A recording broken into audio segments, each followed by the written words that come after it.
Hi, I'm Tom, and these are my top tips for a safe bike ride. The first thing we're going to look at is your brakes. Your front brake pushes the right-hand lever, push on the lever and push the bike forward. If it moves, then you've got a problem.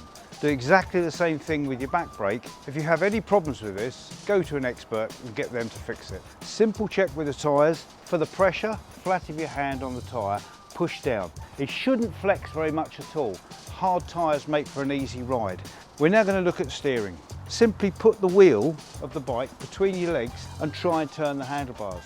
If the handlebars move, then you've got a problem. Check the chain. Make sure it's clean, not rusty and well oiled.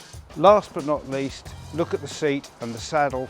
That too needs to be rigid, tight in the frame and not going to move. Always wear a helmet which fits correctly.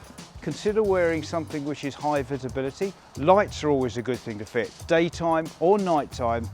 Consider booking yourself onto a bikeability or maintenance course, and then you can go out and enjoy the roads of Kent safely.